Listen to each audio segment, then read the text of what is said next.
Hello friends, संसद से संबंधित क्वेश्चन आंसर आज हम इस वीडियो में करने वाले हैं। भारतीय संसद जो कि एक इम्पोर्टेंट चैप्टर है सभी परीक्षाओं के लिए, एसएससी, बीपीएससी, लाइब्रेरियन, एस्टेट या अन्य किसी परीक्षा का आप तैयारी कर रहे हैं तो इम्पोर्टेंट चैप्टर है एक होता है। इसमें से हर बार जो है प्रश्न पूछे ही जाते हैं। तो देखिए, भारतीय संसद की यदि बात करें तो इसमें जो है 3 अंग होते हैं और 2 सदन होते हैं, लोकसभा और राज्यसभा। लोकसभा जो है एक निम्न सदन है, जबकि राज्यसभा उच्च सदन है। और लोकसभा जो है एक अस्थायी सदन है, जबकि जबकि राज्यसभा जो है एक अस्थायी सदन है। और इस राज्यसभा का जो है 6 साल का कार्यकाल होते हैं इसके सदस्य की, जबकि लोकसभा का देखा जाए तो 5 साल कार्यकाल होती है, जो जनता द्वारा जो है चुने जाते हैं और सांसद बनते हैं। ठीक है, तो शुरू करते हैं इस वीडियो को। इस वीडियो में जो है हम लगभग 25 क्वेश्चंस करेंगे और नेक्स्ट वीडियो में भी जो है हम 25 क्वेश्चंस कर लेंगे। लगभग 50 ही क्वेश्चंस हैं इस चैप्टर के और 2 पार्ट में हम कंप्लीट कर लेंगे। तो शुरू करते हैं वीडियो को। क्वेश्चन है, भारत की संघीय व्यवस्थापिका को किस नाम से जाना जाता है? तो भारत की संघीय व्यवस्थापिका को जो है संसद के नाम से जाना जाता है। ऑप्शन डी सही हो जाएगा। भारतीय संसद के कितने सदन हैं? तो भारतीय संसद के 2 सदन हैं, राज्यसभा और लोकसभा। संसद के किस सदन को प्रतिनिधि सभा भी कहा जाता है? तो प्रतिनिधि सभा कहा जाता है लोकसभा को। ऑप्शन ए करेक्ट हो जाएगा। संसद का लोकप्रिय सदन है, तो संसद का लोकप्रिय सदन जो है वो है लोकसभा। ऑप्शन ए करेक्ट है। संसद का स्थायी सदन है, तो संसद का स्थायी सदन जो है राज्यसभा होता है। ऑप्शन बी करेक्ट हो जाएगा। क्वेश्चन 6 है, भारत के संविधान के अनुच्छेद 79 के अनुसार निम्नलिखित में से किसे या किन्हें भारत की संसद के एक भाग के रूप में वर्णित किया गया है? तो देखिए, किसे जो है एक भाग के रूप में वर्णित किया गया है, तो यह है लोकसभा, राज्यसभा और भारत की राष्ट्रपति। तीनों जो है संविधान के अनुच्छेद 69 में जो है इनका वर्णन है एक संसद के रूप में। ऑप्शन डी सही हो जाएगा। 1, 2 और 3। अगला है, निम्नलिखित में से कौन सा एक प्रावधान भारतीय संविधान के अंतर्गत संसद के सदस्यों के विशेषाधिकारों तथा उन्मुक्तियों को निर्धारित करता है? तो देखिए, संसद के सदस्यों का विशेषाधिकार एवं उन्मुक्ति यह जो है अनुच्छेद 105 में उल्लिखित है। ऑप्शन बी करेक्ट हो जाएगा। क्वेश्चन 8 है, निम्नलिखित में से कौन संसद का अनन्य भाग नहीं है? तो अनन्य भाग जो है नहीं है वह है उपराष्ट्रपति, और अनन्य भाग जो है वो है राष्ट्रपति, लोकसभा और राज्यसभा। तो इसका करेक्ट आंसर हो जाएगा उपराष्ट्रपति। ठीक है। क्वेश्चन 9 है, भारत के संविधान में कहा गया है कि भारत की संसद के 3 अंग होते हैं।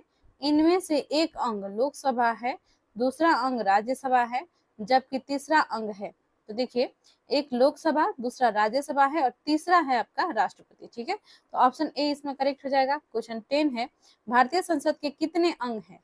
तो अंग पूछा जाए तो हमेशा जो है 3 होंगे। ठीक है, और सदन यदि पूछा जाए तो 2 सदन होंगे, लोकसभा और राज्यसभा। और संसद के अंग पूछा जाए तो 3 अंग, जिसमें लोकसभा, राज्यसभा और राष्ट्रपति भी आते हैं।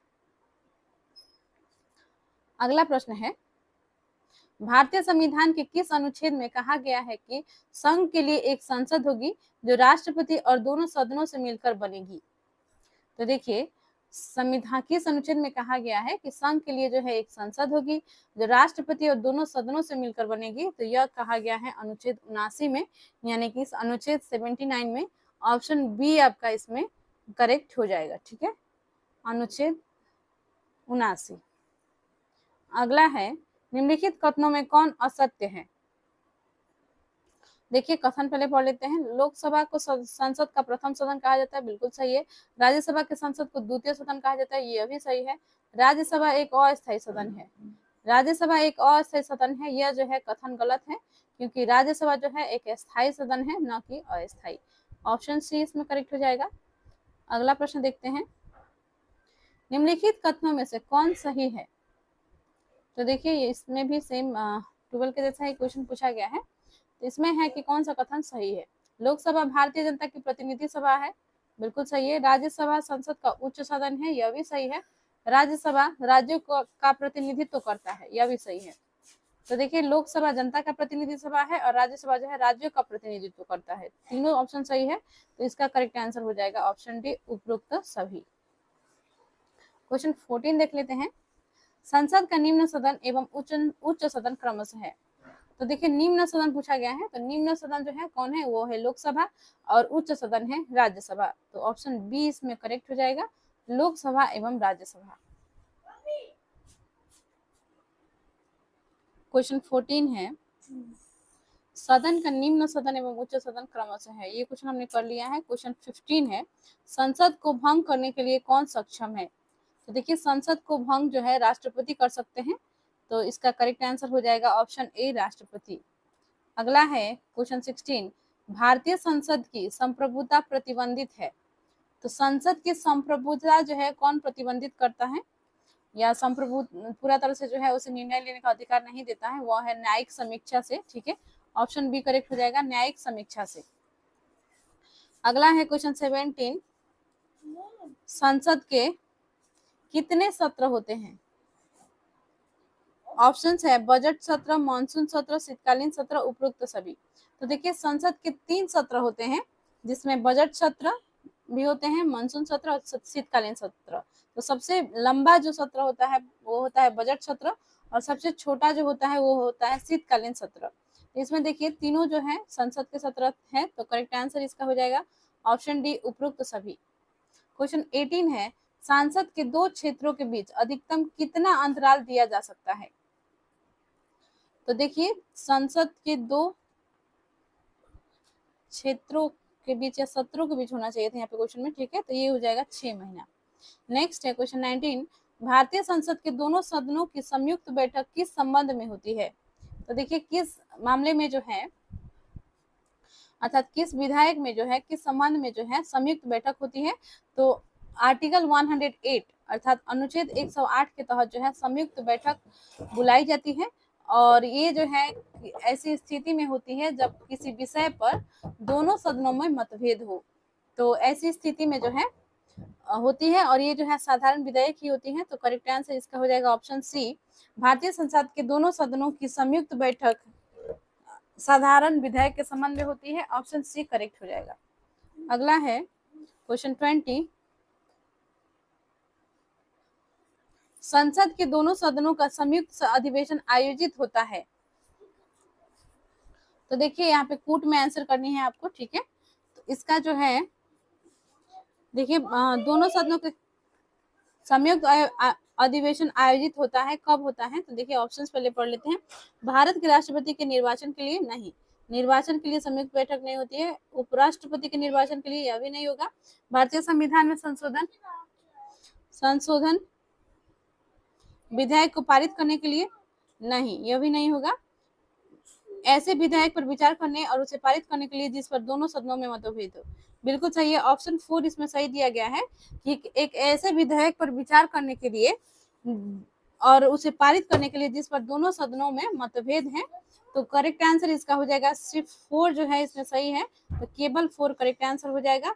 और बीपीएससी 1995 का ये क्वेश्चन है, इंपॉर्टेंट क्वेश्चन है। ठीक है, क्वेश्चन इसका 20 का हो जाएगा, ऑप्शन डी करेक्ट हो जाएगा।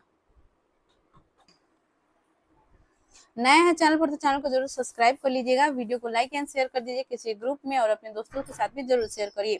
आते हैं अगला प्रश्न में। क्वेश्चन 21 है, साधारण विधेयक से संबंधित गतिरोध को दूर करने के लिए संसद के दोनों सदनों की संयुक्त बैठक कौन बुलाता है।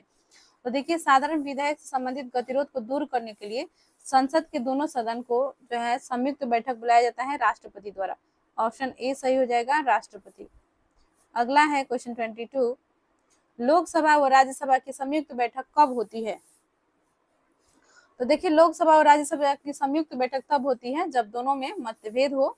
तो करेक्ट आंसर इसका हो जाएगा लोकसभा एवं राज्यसभा में मतभेद होने पर। ठीक है, तो इसी के विचार विमर्श करने के लिए जो है इसी से संबंधित यह जो है अधिवेशन बुलाया जाता है। करेक्ट आंसर इसका हो जाएगा ऑप्शन बी। अगला है, संसद के दोनों सदनों के साथ साथ बैठने पर निम्न होता है।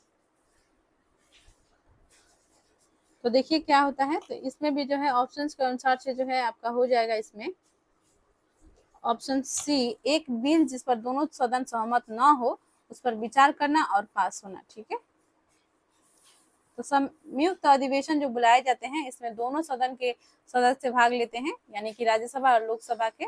और ये जो है ऐसी स्थिति में होती है जब कोई साधारण विधायक है उस पर जो है मतभेद है, इसे पास करने में जो है दोनों सदन जो है राजी नहीं है, तो इसी पर विचार करने के लिए जो है संयुक्त अधिवेशन बुलाया जाता है। और ये अधिवेशन जो है राष्ट्रपति द्वारा बुलाया जाता है। तो ये सभी पॉइंट याद रखेंगे, बहुत ही इंपॉर्टेंट है। हर बार प्रश्न जो है आपके एग्जाम में आते हैं, आप देख सकते हैं एसएससी, आरआरबी, एसएससी, हर बार जो है प्रश्न पूछा ही गया है। ठीक है, तो अगला प्रश्न है, स्वतंत्र भारत के संसदीय इतिहास में अभी तक कितना बार संयुक्त बैठक अर्थात अधिवेशन बुलाई गई है?